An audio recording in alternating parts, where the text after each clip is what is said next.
Recording in progress.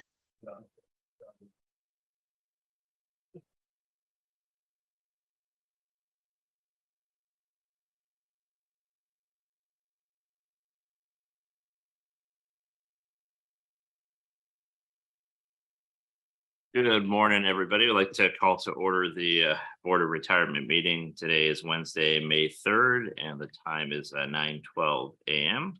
The first item is going to be our Pledge of Allegiance before we do our reading. So we can, Mr. Bernstein, if you can please lead. Please stand and put your hand over your heart and join me. I pledge allegiance to the flag of the United States of America and to the republic for which it stands, one nation, under God, indivisible, with liberty and justice for all. Thank you. Next, we'll go ahead and do our staff announcements. Thank you. This meeting is being held virtually and in person, so I will do a roll call of the trustees to confirm attendance. Trustee Greenwood will not be participating with us today. Trustee Ginsburg? Here. Trustee Gray? Present. Trustee Santos? Here. Trustee Sanchez? Here. Trustee Oakham? Here. Trustee Robbins? Present. Trustee Harris? Here. Trustee Green? Here. Trustee Bernstein? Here. Chair Kehoe? Present. Staff participating in the meeting include CEO Santos Kryman, Deputy CEO Louis Lugo, Assistant Executive Officers JJ Popowich and Laura Guglielmo, Chief Investment Officer John Grable, Chief Counsel Stephen Rice, Senior Staff Counsel Frank Boyd and Fern Billingy, Legislative Affairs Officer Barry Liu. Staff and managers participating today include Kathy Delino, Sammy Wong, Ted Granger, Cassandra Smith, Louis Gittins, Vincent Lim, Ricky Contreras, Tamara Caldwell, Vicky Neely, Carrie Wilson, Hernan Barrientos, and Ricardo Salinas. And lastly, LACERA's medical advisor, Dr. Glenn Arisman. Trustees, please use the raise your hand Zoom option to be placed in the queue. At this time, we ask all meeting participants to mute their mics until you are ready to speak. And now we may proceed with the agenda. Great, thank you. Our next item is item 3, our teleconference procedures, but we are not doing any teleconference, so I believe we can skip by that and move on to item 4, which is the approval of the meeting minutes of April 5th, 2023. I'll need a motion. Second. Moved and seconded. If there's no changes, let's please vote. We are voting electronically, so just push the yes, no, or abstain. Okay. Yes. Okay, Ms. Ginsburg, how would you like to record your vote? Yes. Ms. Gray? Yes. Oh, Mr. Sanchez? You abstain? Mr. Robbins? All right. Mr. Harris? Aye. Sorry. Oh, not me. Yes, and absent. Oh, I felt- Mr. Green? Aye. Mr. Bernstein? Aye. Thank you. The motion passes with one abstention. Okay, motion passes. That moves us now to our public comment. How many requests do we have? We have 2 requests. We have one participant that was in the, Do we have an in-person participant? no, they're all All via virtual. Zoom. Okay, They were in the meeting and they logged out. So once they join back in, I'll let you know.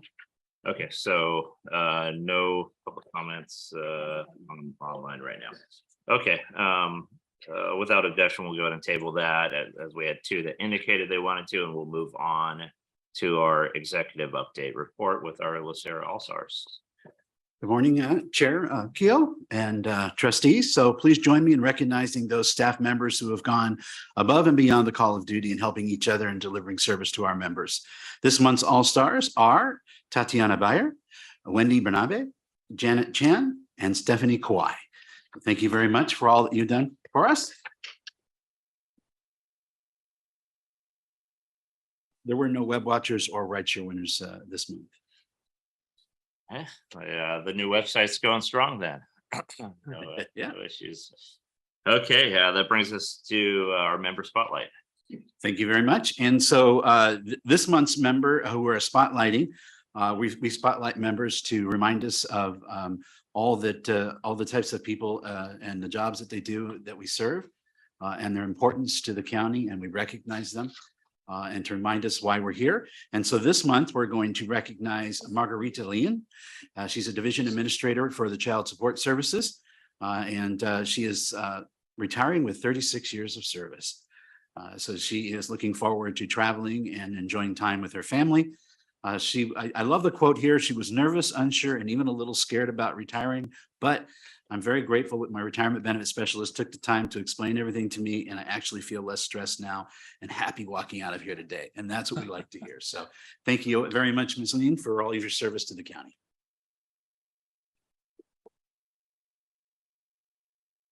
Thank you. Now we're moving on to our CEO's report. Yes, thank you, Chair Kehoe, trustees. Good morning, everyone.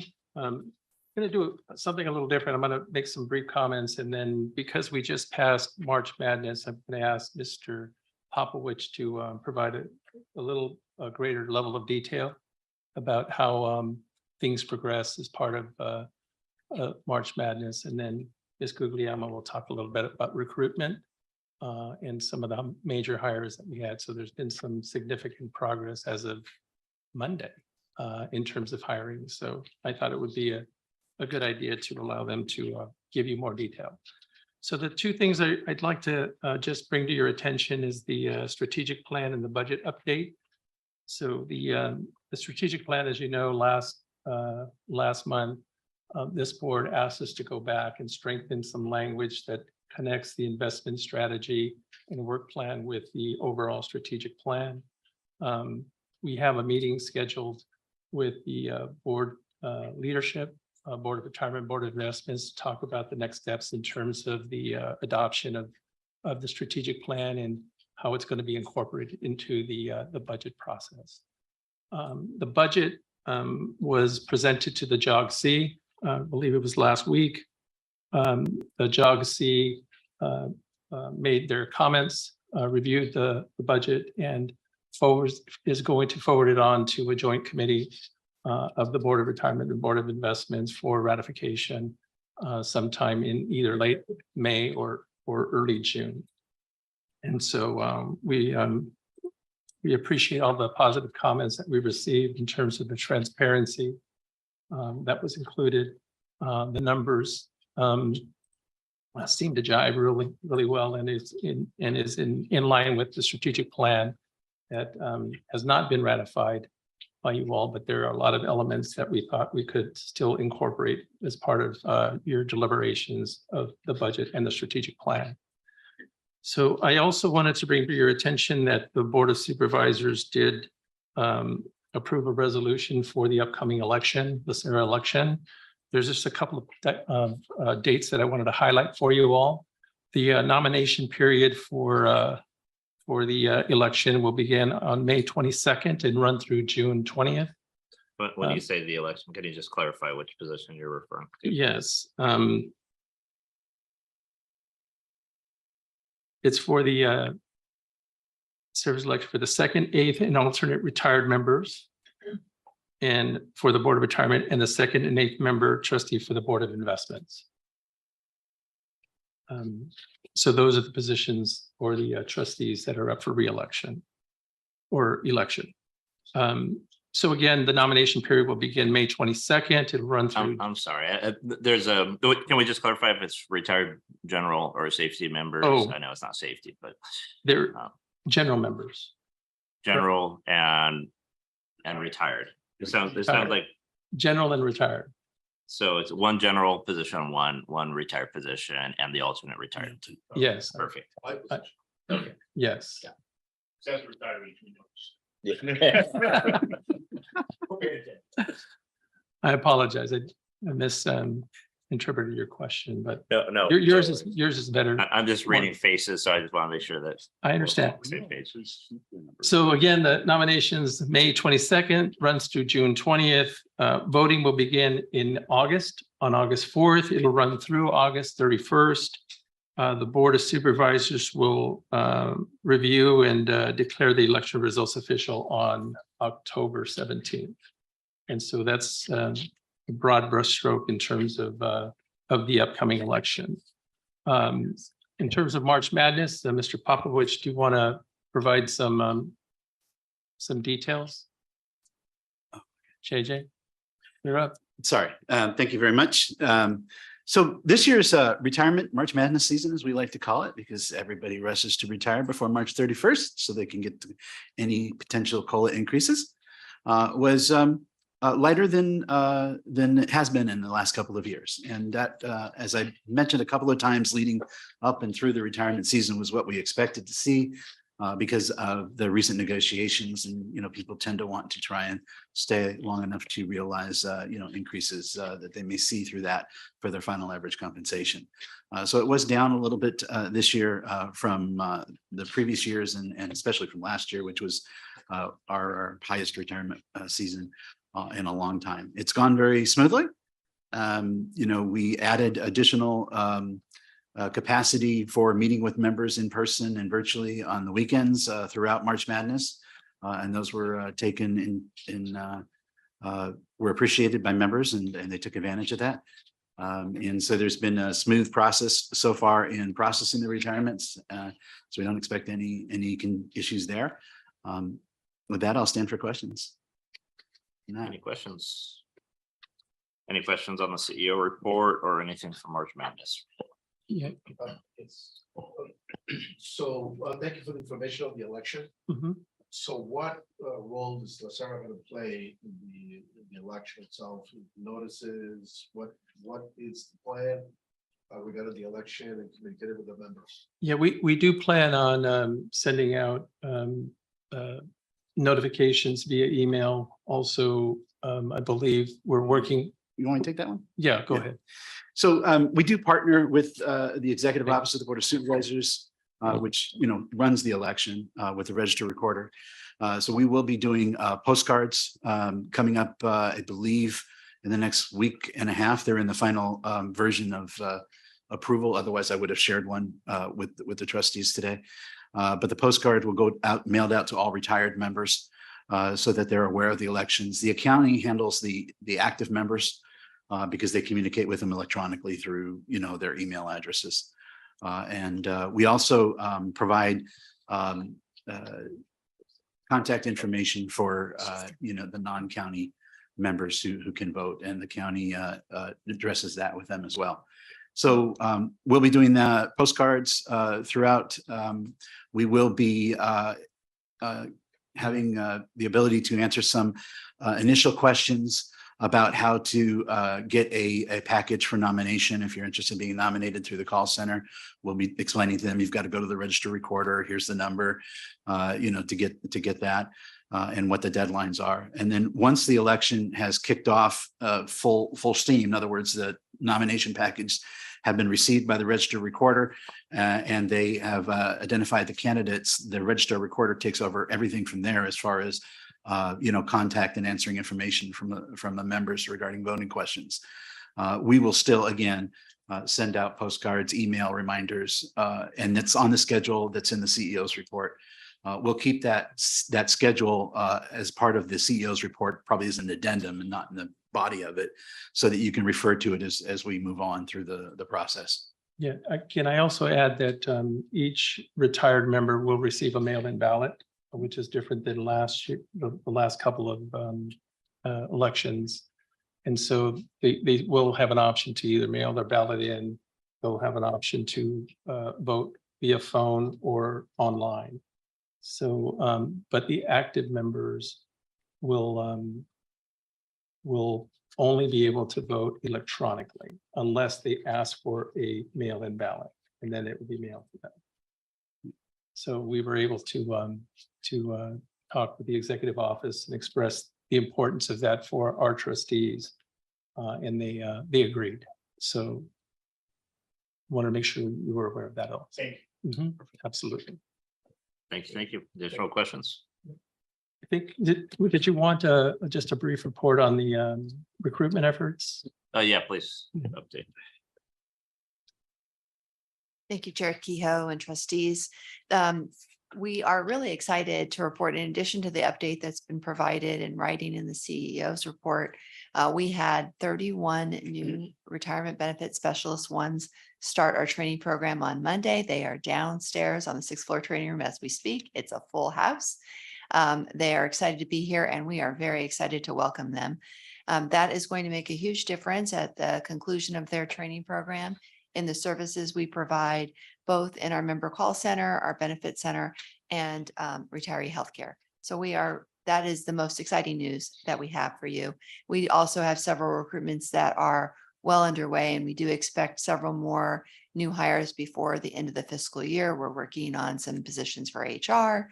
We are working on some positions for investments, which I understand are in the selection phase right now, and hopefully we can get people their backgrounds completed and offers accepted by the end of this fiscal year and have them on board, working very diligently with our partners in the investments division to be able to do that. Yeah.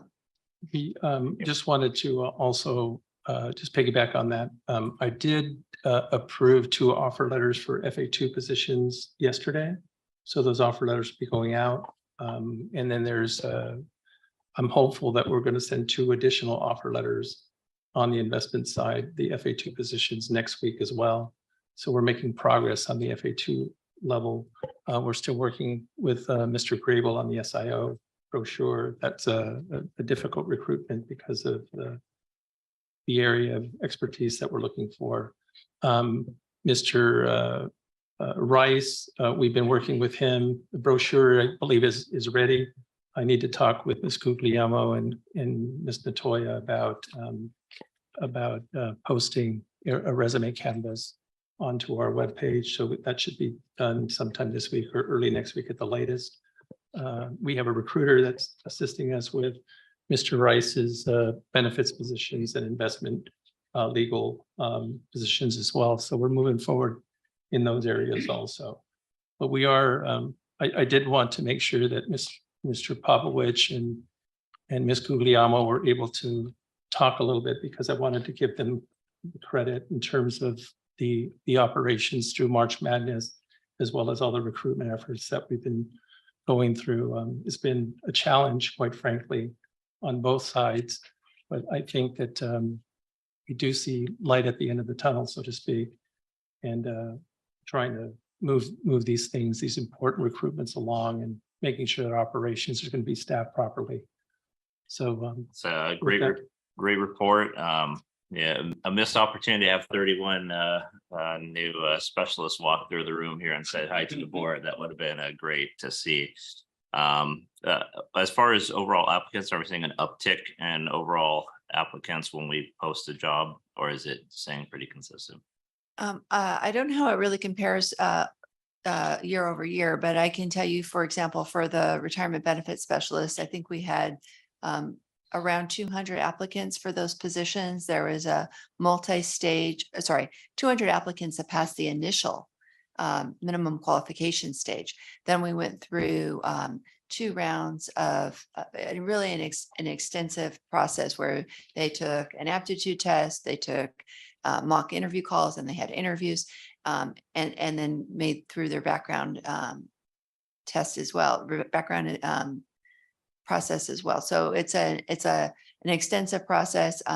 Generally, I would say that folks are really interested still in coming to LACERA.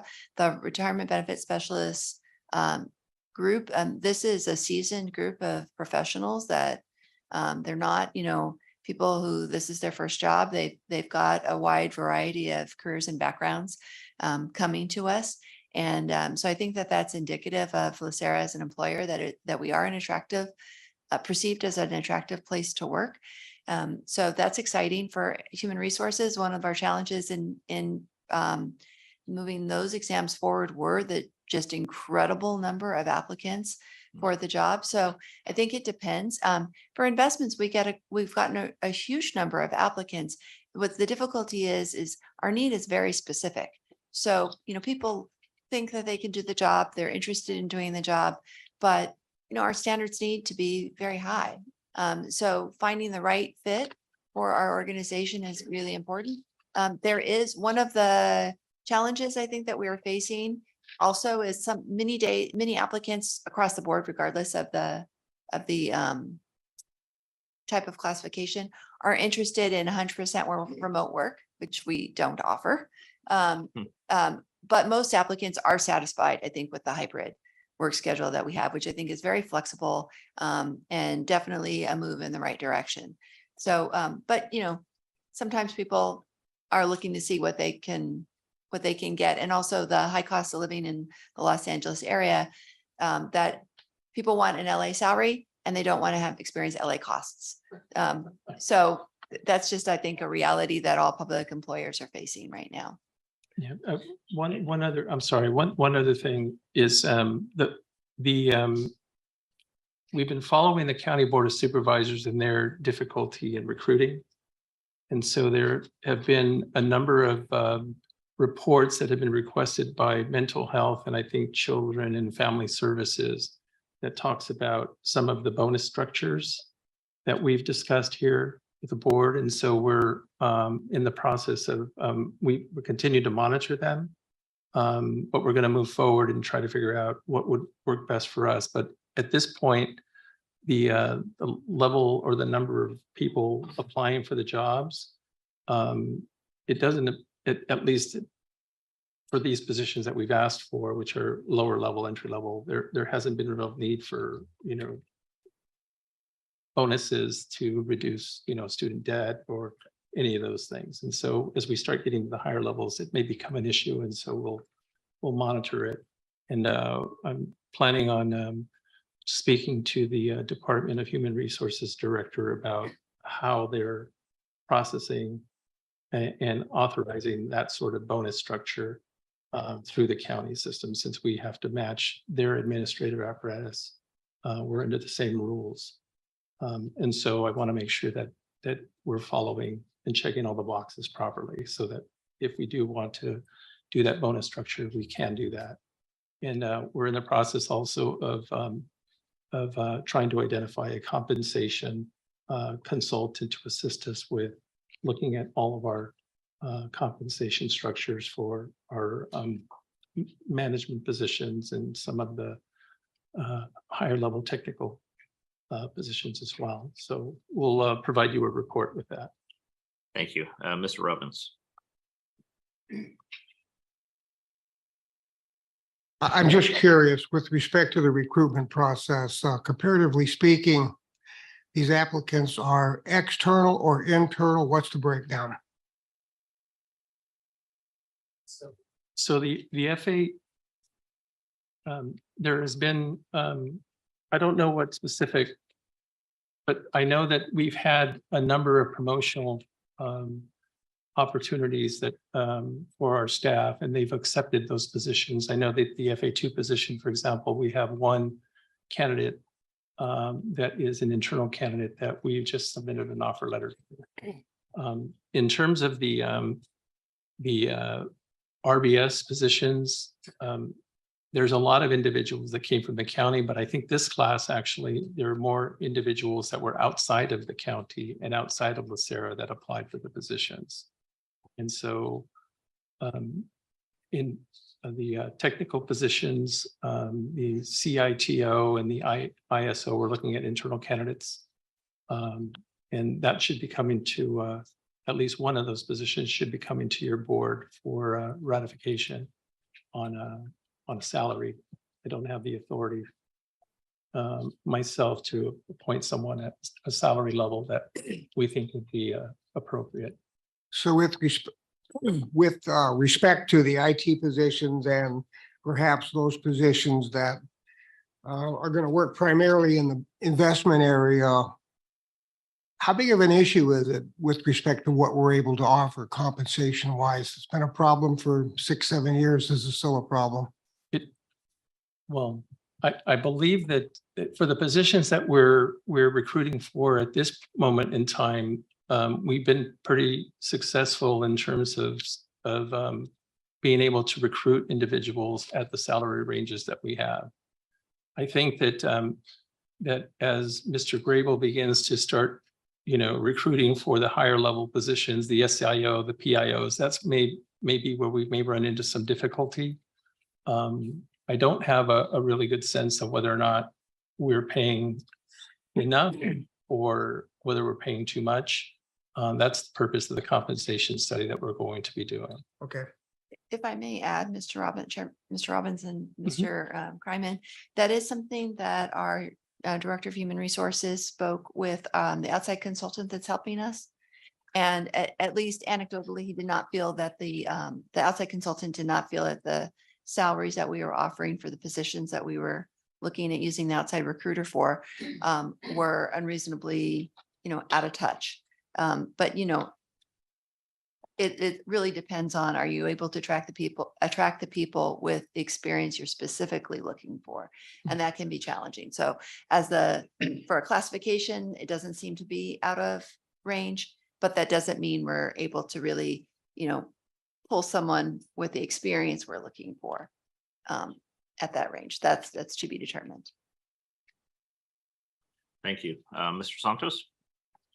Yes, thank you. With regards to the benefits specialist, as we heard this morning from that employee that we highlighted today, it is retiring is a very stressful period for employees. And I think the quote that you stated this morning from the lady who said she had some anxiety, but once she spoke to the benefits specialist, her anxiety went down. And obviously I'm paraphrasing what she said, but I think that's something that we need to keep in mind because not only are you dealing with the employee, but also the spouse who may or may not fully understand LACERA. And it's really key because the spouses or significant others, some point, that might become the direct communications or the link between the employee or the retiree and LACERA with regards to the benefits. So in the training that you're doing right now, is that emphasized that they need to be patient and compassionate and understanding, because it's really important. The last time I spoke to one of the specialists, it was a very pleasant experience for me. And I'm very happy that we had somebody who took the time, especially when my wife was asking questions. It was really key. She was very patient and took the time to explain to her and follow up with copies of documents. So that's something that hopefully, I don't know how you test for that, but it's something that we should emphasize that this is a very stressful period for people who spend 30, 40 years in the company. I think Mr. Lugo can talk a little bit about that, and I can comment on it after, because I know that what we do is each one of the executives, I believe that all of them have met with the 31 new employees and stressed, customer service, public service, the need to be patient. And then I will meet with them today, and I talked to them a little bit about my experience with the county and the different things that I've seen and the great work that our members do. I think it's important for them to have a good understanding of what type of work we do. I mean, it ranges from nurses to, prosecutors to, public defenders, police enforcement, and Sheriffs. sheriff deputies. No. I didn't see your badge this morning, but sheriff deputies, and I will meet with them, and I generally give each one of them a copy of my leadership philosophy, and in there it stresses the importance of being patient and making sure that customer service is a priority, and that what my expectations are from my staff in terms of them making sure that they're representing not only LACERA, not only the trustees, but also myself as the executive of the organization, and that I'm ultimately responsible for everything that goes on around here, but people will be held accountable for their actions if they're not within the specific value systems that we've had. And I know that Mr. Lugo has met with the 31 new folks as well. Got a couple other comments, Mr. Chair. Please. Yeah, and regarding your comment, if I understood you correctly, the LA counties have problems with recruitment. And I wonder what role, if any, in whether or not we can find out, PEPRA plays in the difficulty of recruiting. I know when we go out the field, went to Vivian because she usually goes with me. The professionals, in particular the doctors and the lawyers, are very disappointed because there's a clear limitation on how much the benefit will be at the end. So, and there's an item, a report today on the agenda regarding the different bonuses that you referred to, and I think I could be wrong that the county has to use those new pay practices because they have a difficult time recruiting, and it's a problem that hopefully can be fixed, and obviously it has to be legislative fix, but it's something for us to think about because it also impacts us here, right? Especially in the high level classifications. The other comment I want to make is that with regards to the question that was asked about internal promotions and things like that, I think it's really important that management take the time to evaluate or keep in mind the career ladder opportunities for the employees here. The last thing you want to know of an employee to feel that, well, I already reached certain level and I'm stuck, I'm not going anywhere, perhaps I need to go find another job. And that's problematic because these people are fully trained and they know our culture, and the last thing we want to do is lose them because there's no career ladder opportunities. So something for you to keep in mind. Yeah, we definitely have, I would venture to say, weekly conversations about career ladder, about hiring practices, recruitment. And one of the pillars in terms of the new strategic plan that we're operating under, once it gets ratified, is the development of our staff, because we know that it's a lot, it's more efficient to keep them than to have to retrain people, right, on an ongoing basis. And so we are in the process of updating what I call a leadership pipeline document that we, I think I first prepared something similar to that when I was at the assessor's office. And so it basically talks about the career progression for individuals as an individual contributor, as a team player, and then as a supervisor. They go through management, and it talks about all the soft skills as well as all the technical skills that are required in order for you to elevate as you go. Now, the document is intended to be a guide. It doesn't guarantee anybody the ability to be promoted. But if you follow those steps, your likelihood of you competing for a position at those particular higher levels of responsibility are greater. And so that document, I believe we should have some sort of a draft document by the end of the calendar year, quite frankly.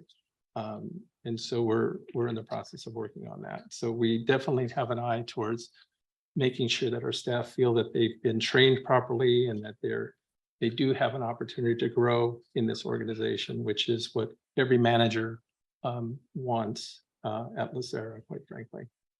Thank you, Mr. Chair. Thank you.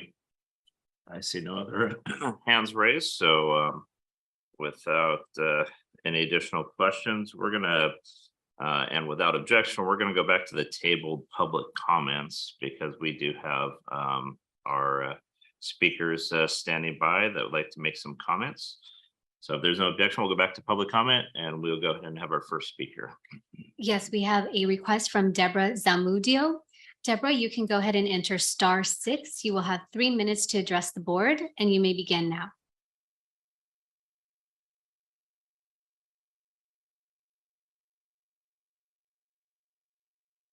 Deborah, you may enter *6 to be unmuted.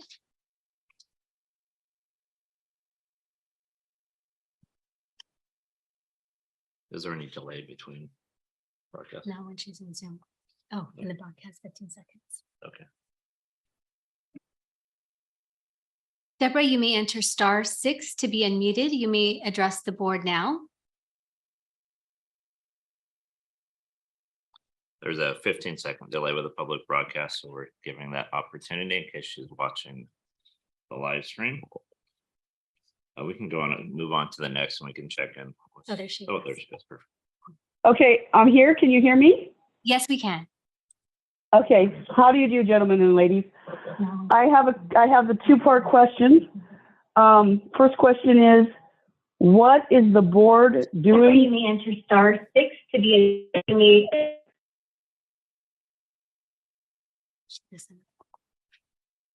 That 15-second delay. Okay. With broadcast. Hello? And that opportunity. Yes. So Can if you could hear me? please, you could please turn off the audio recording in the background. Oh, okay. Hold on 1 second. 1 second. Can you hear me? Yeah, Hello? we sure can. So Okay. you're Okay, thank you so much. How do you do? now, and we can't answer any questions for you, but you have 3 minutes to address the board. We'll go ahead and restore your time to 3 minutes. Okay, so addressing the board, what are we doing about the devaluation of the currency and the asset-backed currency that is on the horizon, and people that are looking for to either cash out or leave the county due to all the corruption? So people who spent 23 years and such as myself, I'm a CPS clerk. I lost my job due to the trafficking. So there's lots of concerns regarding also the medical Optum. They are also like outsourcing their customer service to the Philippines as well as benefits. The Philippines call you back. So that is troubling for me. I don't know about you guys. And the value of the dollar isn't worth what it is. So you talk a lot about salaries and hiring people and are they on point when actually people are actually working for $5 or $6 an hour of actual spending capacity and, for goods and services. They're no longer going to be able to pay their rent. The money's not worth what it was worth 3 years ago.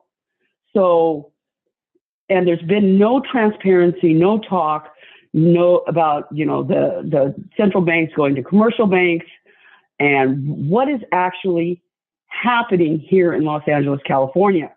I'd like personally transparency on the money, answers to the asset-backed, so people can feel confident that they're just not getting $100,000 of bark and that's worth nothing. So that's my comment. And I would like some answers to all that. As far as the head of the Sheriff's Administration, I also have questions with you regarding your organization and the ability to not be able to file claims, as far as like make a report on some cyber attacks, and your officers come into your home, they give you a T-59, a little pamphlet. They're off the road. They're not patrolling, they're not ticketing. So we're not getting any kind of protection with your organization. It's been going on for about 3 years. So I know what's happening. I would like the rest of Los Angeles County to be informed about the money, about the lack of how the money is spent, their understanding about what money is and goods and services, and not have a mass explosion of, nobody can pay their rent anymore. because they work 23 years and can't live off the pension. Please wrap up your So comments. those are my questions. That's my comment. Yeah. Great, thank you very much. We'll be sure to send you the information for the Board of Investments as well, so you can have an opportunity to address any concerns about investment related stuff with them. We'll go ahead and move on to our next public comment. She's not available. She did not log in. And I saw a couple more, no more. Nope. Okay, perfect. Our second one dropped off. So rather than tabling any further public comment, we'll go ahead and close it if there's no objection, and we will move on to our disability retirement applications on the consent calendar, which is item 7. This is our consent calendar.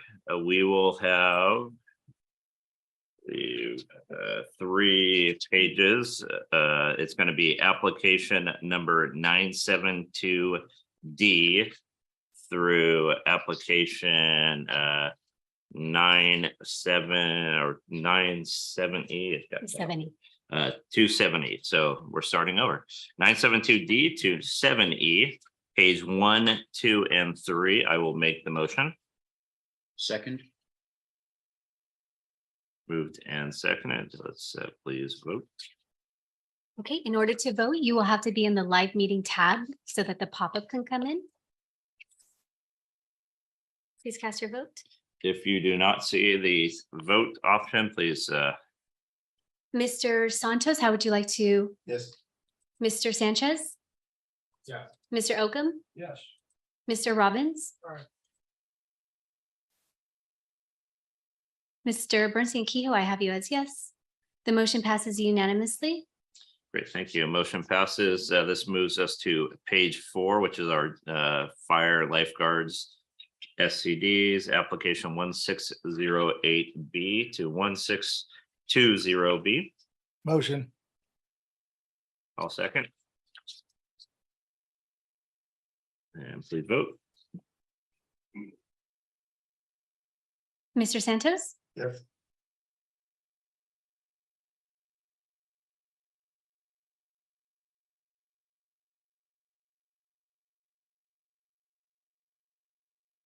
A motion passes with 7 Unanimously. unanimously. Okay. And this brings us now to our general members SCD, page 5. It's going to be application 2521C through 2530C. Move approval. Second. Moved and seconded. Please vote.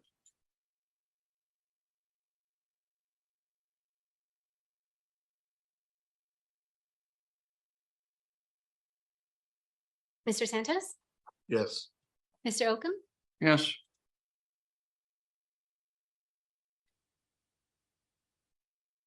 The motion passes unanimously by all trustees present. Great, thank you. All of our Mr. consent Chair, calendars. I just want to confirm on the first section. Something happened on the screen. I want to confirm that it didn't show me as recused. I voted yes on that. Yeah, I messed you up. I clicked yes, and it should have been you clicking yes. So Yeah, I I think fixed we're- it. Yes, Oh, okay, all right. we're squared away. we're good. Okay, so next is item 8, which are consent items. We have 3 consent items. I did not have any or hear of any being pulled, so I will take a motion for all 3 consent items. So moved.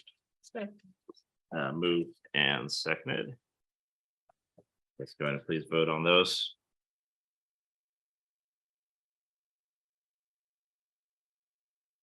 Hey, Mr. Oakham? Aye.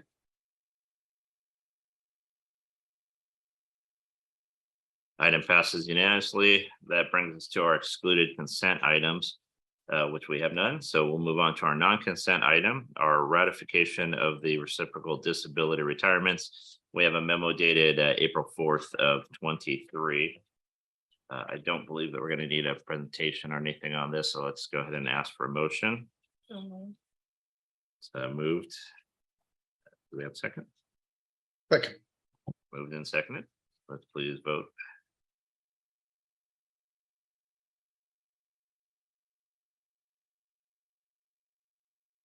Mr. Oakham? Yes. The The motion passes unanimously by all trustees present. Great, thank you. We're moving on to our reports. All of our reports are for information only. That's going to be item A through F. Is there any members of the board that wish to discuss any items? I have a quick question, which. Mr. Bernstein, which item would you? Just regarding travel. Do we have the equivalent of a COLA increase for California conferences? Just as inflation continues to be such a big deal, do we need to actually revisit that $3,000 limit, or does it rise automatically? I was just curious. I don't know the answer to that. I think it was set. I think it's a set number. Okay.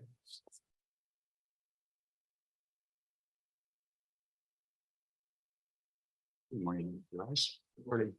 The policy has a fixed amount. There's no COLA provision or inflation factor built in, so that would require board action to change those amounts. Okay, I'm not aware that anyone's hitting that currently. I just was curious. Thank you. Good question. Okay, any additional questions from any of our reports? Seeing none, we're going to move on to items for staff review. No items to report. No items. Any items for future agenda? I'll open it up to the entire board. Any items that anybody would like to agendize? Seeing none, we'll go to good of the order. Bonnie, if you can, Ms. Ginsburg, Nothing for the group. Mr. Robbins, Good to be here. Mr. Harris, Mr. Bernstein, Just glad to be here. Mr. Santos. Glad to be here. Good to see all of you. Happy to see Mr. Robbins. Full of life and energy. So God bless you. Keep it up. Thank you. Ms. Gray. Thank you. First of all of those reports that were for information only, I want to thank staff for putting in the effort to write those. It is not that we don't want to discuss your reports during this meeting, but well, I know I have read them and I thank you for the work that you put into them. And Mr. Robbins, I'm happy to see you too. Thank you. Mr. Green. I have nothing. I'm just really glad to be here also. Mr. Sanchez. I'll just briefly state this week we celebrated May Day, International Workers' Day. So just want to thank everybody that makes this place go around. So thank you, everybody. Mr. Oakham. I got to tell you, the stairs have not gotten shorter. Damn things keep on getting there, you know, maybe they might have got there. No, it's good to be here. And I tell you, if some of you want to take the stairs with me, I think I missed that for 2 or 3 years because it's getting me back in shape. Thank you so much. And Bonnie has made that a very comfortable situation. Mr. Kryman. Yes, I just wanted to say good morning, everyone, and just let Mr. Oakham know that we had them add additional stairs just for you. Chair Kehoe. thank you. I've done that walk with you before and I've done it once. I'll keep it at that one time. It is a workout. And I echo Ms. Gray's comments. I mean, I was reading a few of the legal reports on the consent side of the disability retirement, and I know it takes a lot of energy and effort. We do look at it, we do read it, we appreciate all the work, not on all sides of the table. Just because we're not discussing each one of them, that's usually the reason why we're not discussing it, because of the staff work and effort that went into it. So thank you very much. And yep, glad to be here. Okay, we'll go ahead and move on to our disability retirement cases to be held in closed session. So if we can clear the Recording room. stopped. At this time, You Zoom wanna meeting break? Okay. participants not participating in closed session, you may be dismissed from the meeting now. I have a break request, so we're going to do a 10-minute break. We'll start back at 10:10. 10:10.